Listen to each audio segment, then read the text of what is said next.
Gaano nga ba kasakit mawalan ng taong minamahal?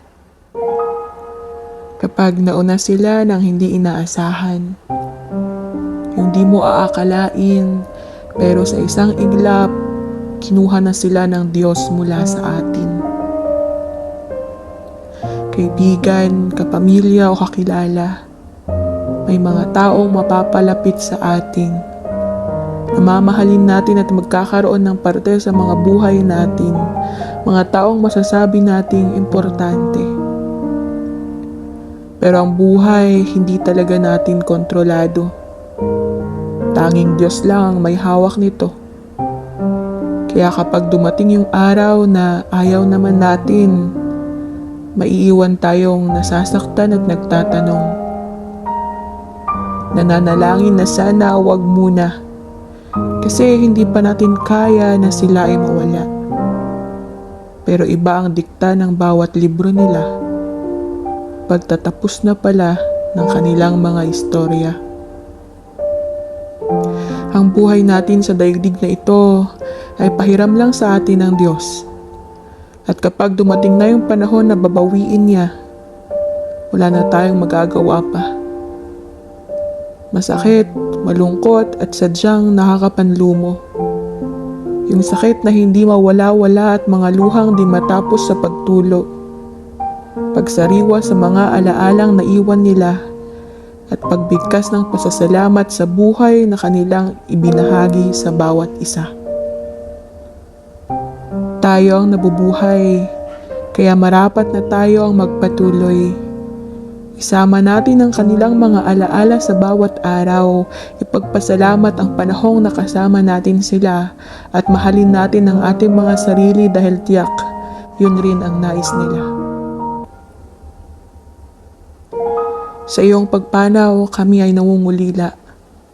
Sa iyong pagpanaw, kami ay naglulumbay. Sa iyong pagpanaw, kami ay nagluluksa.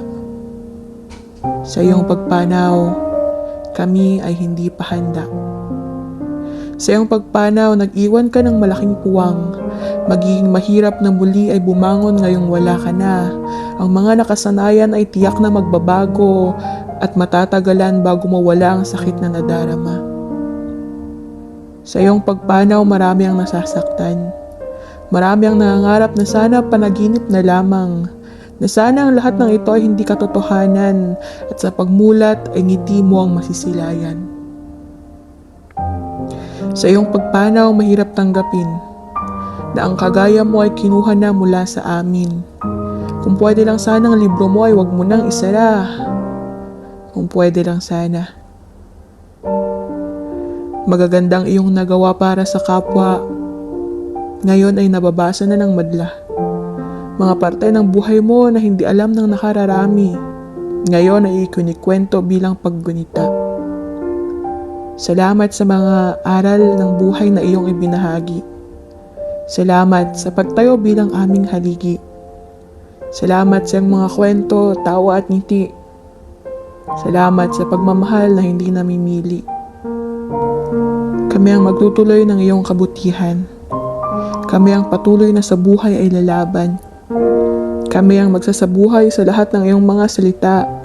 Kami ang magbabahagi ng pagmamahal na iyong naipadama. Maraming salamat at kami ay naging parte. Maraming salamat at ikaw ay nakilala.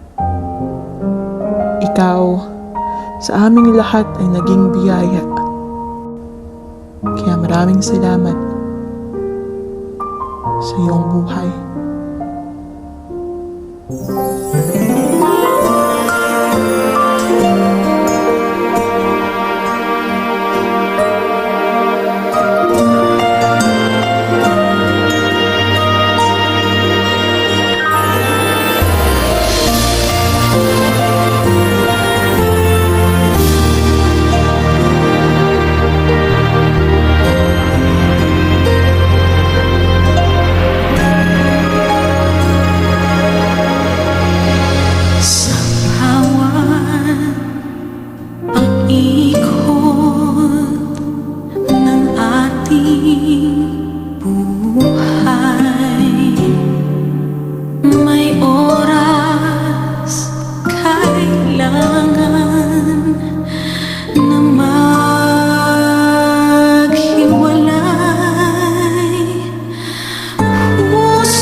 sa